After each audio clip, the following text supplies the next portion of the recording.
কুরবানির পশু বাহিমাতুল আনাম দিয়ে কুরবানি হতে হবে। ওয়ালিয়াযকুরু ইসমাল্লাহ আলা মা রাযাকাহুম মিন বাহিমাতিল আনআম।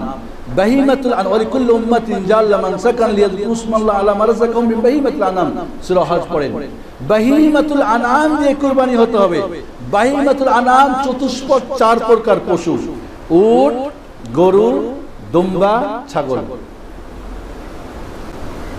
মহিষ দিয়ে কুরবানি হবে না, হরিণ দিয়ে কুরবানি দেবেন হবে না, কারণ বাহিমাতুল আনাম আরবদের কাছে 4 প্রকার পশুকে বলা হয়। হ্যাঁ, আপনি পাচ্ছেন না এই 4 প্রকার, তখন আপনি ই দিয়ে দেন, গরু দিয়ে দেন, আপনি হরিণ দিয়ে দেন, নীলগাই দেন, সমস্যা নাই, তখন কিয়াসের মাসালা। ঠিক আছে? কেউ কোনো ফোকাহারা মহিষকে গরুর একটা প্রকার বলে গরুর মধ্যে ঢুকাই দিয়েছেন। মহিষকে গরুর একটা প্রকার বলে তারা সম্মান জানিয়ে বলছি, তারা বলছেন যে এটা গরুর একটা প্রকার। আমি একজন কৃষকের পোলা, আমি মহিষ চড়িয়েছি, গরুও চড়িয়েছি, ছাগলও চড়িয়েছি, মুরগিও চড়িয়েছি। মহিষ কখনোই গরুর প্রকার হয় না। যারা দেখে নাই মহিষ, ওই ঘরে বসে ফটো লিখেছে, তাদের হতে পারে না।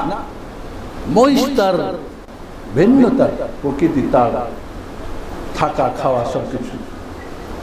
তারপরে শ্রদ্ধা জানিয়ে বলছি, কেউ যদি কিয়াসি মাসালা মানতে পারেন, তবে যখন কোরআন আছে, মনে রাখবেন একটা কথা আমরা ভুল করি, কোরআন, সুন্নাহ, ইজমা, কিয়াস। আমরা কিয়াস দিয়ে শুরু করি, উল্টা বুঝিল ওরা। কোরআনে আছে বাহিমাতুল আনাম, আপনি যাবেন কেন কিয়াস 4 নম্বরে? যাবেন কেন বলেন? স্বর্ণ কিনতে পারলে কি কেউ পিতলের কিনে নাকি? এই জন্যে বাহিমাতুল আনাম, আলহামদুলিল্লাহ সারা পৃথিবীর এমন কোথাও আপনি প্রমাণ করতে পারবেন 4 প্রকার পশুর কোনো একটা পাওয়া যায় না। মহিষের কোরবানির কথা বলছেন, মহিষটা বাহিমাতুল আনাম কি না, এটা হচ্ছে প্রশ্ন। যদি বাহিমাতুল আনাম হয়, গবাদি পশুর অন্তর্ভুক্ত হয়, তাহলে জায়েজ। আর যদি বলে যে গবাদি পশু বাহিমাতুল আনামে পড়ছে না, তাহলে জায়েজ নয়। এখন যারা বলছে যে বাহিমাতুল আনামের সংজ্ঞাতেই পড়বে মহিষ, তারা বলছে জায়েজ। আর যারা বলছে না না বাহিমাতুল আনামে নেই, অথবা নবী সাল্লাল্লাহু আলাইহি ওয়াসাল্লামের জামানায় হয়নি, এইরকম যারা বলেছে, তারা বলছে কোরবানি হবে না। নবী সাল্লাল্লাহু আলাইহি ওয়াসাল্লাম, নবী সাল্লাল্লাহু আলাইহি ওয়াসাল্লাম পাবেন কোথায় যে মহিষ নিয়ে আসবেন? ভারত যাবেন মহিষ আনতে?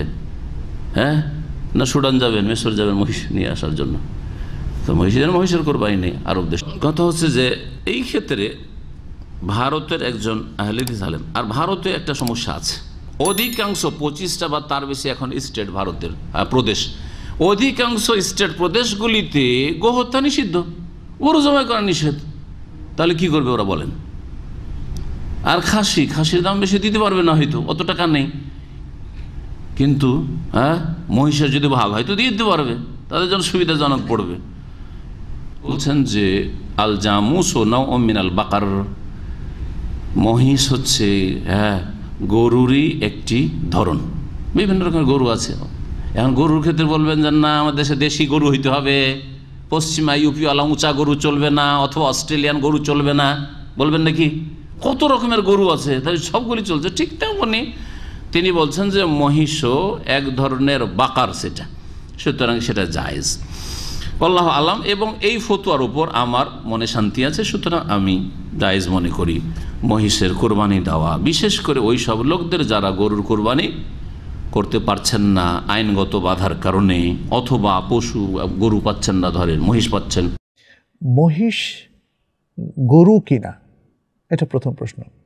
যদি গরু হয় তাহলে সেটা গবাদি পশুর মধ্যে অন্তর্ভুক্ত হবে। আল কোরআন গবাদি পশু থেকে কোরবানি করা, জবে করা এবং তার গোশত খাওয়ার কথা বলেছে।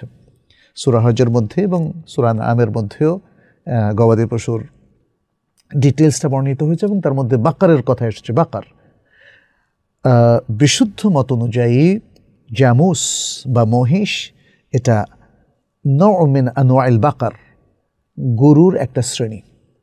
গরুর শ্রেণীর মধ্যে আছে যেমন নীলগাই, বন্য গরু, আবার আমাদের গৃহপালিত গরু, ঠিক তেমনি মহিষও গরুর একটা শ্রেণী।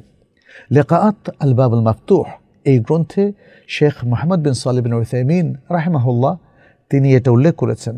তিনি বলেছেন আল জামুস নও মিন আল বাকার, যে মহিষ হচ্ছে বাকারের একটা প্রকার।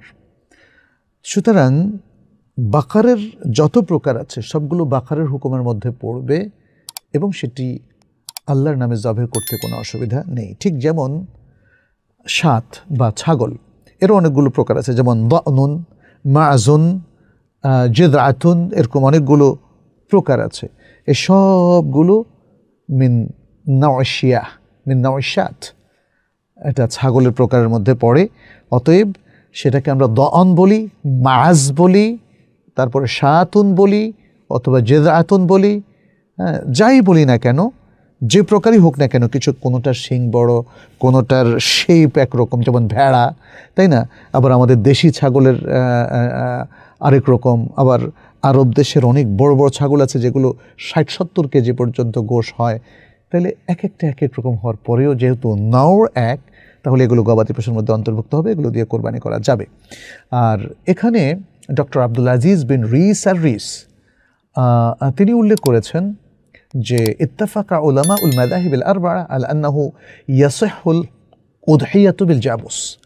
তিনি বলেছেন ফিকহি যে 4টা মাযহাব রয়েছে, আল মাযহাব আল হানাফি, আল মালিকি, আল শাফিঈ, আল হানবলি, এদের ওলামায়ে কেরাম তারা একমত হয়েছেন যে জামুস বা মহিষ দিয়ে কুরবানি এটা শুদ্ধ।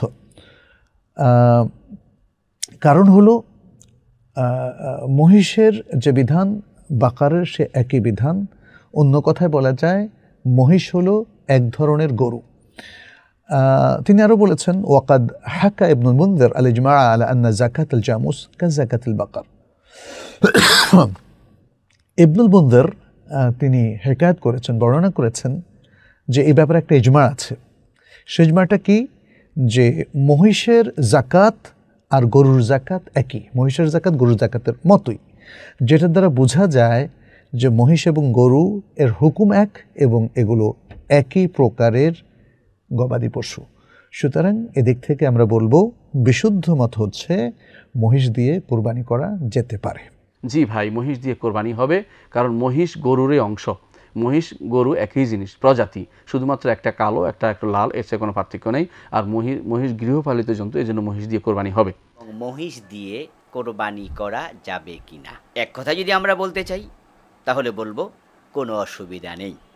আল্লাহ তাআলা পবিত্র কোরআন মাজিদে বলছেন ওয়ালিকুল্লি উম্মাতিন জাআলনা মানসাকা লিয়াযকুরু ইসমাল্লাহি আলা মা রাযাকাহুম মিন বাহিমাতিল আনআম, সূরাতুল হজ আয়াত নাম্বার 34। আল্লাহ তাআলা এখানে বাহিমাতুল আনআম বলেছেন, অর্থাৎ গৃহপালিত পশু, তা দিয়ে কোরবানি করা যাবে। সাধারণত মানুষ বাহিমাতুল আনআম বলতে যা বুঝায় সেটা হচ্ছে গানাম, বাকার, ইবিল তথা ওট, গরু এবং বকরি। আল্লামা কুরতুবী রাহেমাহুল্লাহ বলেছেন, ইবনু আব্বাস ও হাসান বসরি রাহমাতুল্লাহ আলাইহিম উল্লিখিত বক্তব্য প্রদান করেন। তারা বলেন যে গানাম, বাকার, ইবিল এগুলো হচ্ছে বাহিমাতুল আনআম। ওট সুস্পষ্ট জানাশোনা একটি প্রাণী, এর সমকক্ষ প্রজাতির আর কোনো প্রাণী নেই, এটা হলো ইবিল। কিন্তু গনামের তথা বকরির সমকক্ষ প্রাণী আছে। যেমন আমরা গনামের সমকক্ষ প্রাণী হিসাবে বেড়া এবং ছাগল দুটিকে দেখতে পাই। বকরি, বেড়া, ছাগল এই সবগুলোকেই গনাম বলা হয়। আমরা দুম্বাকেও গনম মনে করে থাকি, এটাও গনমের একটি প্রজাতি। সুতরাং সেখানে গনম বলতে বেড়াকেও বোঝাবে, দুম্বাকেও বোঝাবে, ছাগলকেও বোঝাবে, এ সবগুলো গৃহপালিত প্রাণী। অনুরূপভাবে মহিষ দিয়ে কোরবান করা যাবে। হযরত হাসান বসরি রাহেমাহুল্লাহ বলেছেন আল জাওয়ামিস বিমানজিলাতিল বাকার, যে মহিষ হচ্ছে গরু প্রজাতির অন্তর্ভুক্ত। যেহেতু মহিষ গরু প্রজাতির অন্তর্ভুক্ত, তো গরু দ্বারা যেখানে কোরবানি করা যায় সেখানে মহিষ দ্বারাও কোরবানি করা যাবে, কোনো অসুবিধা নেই।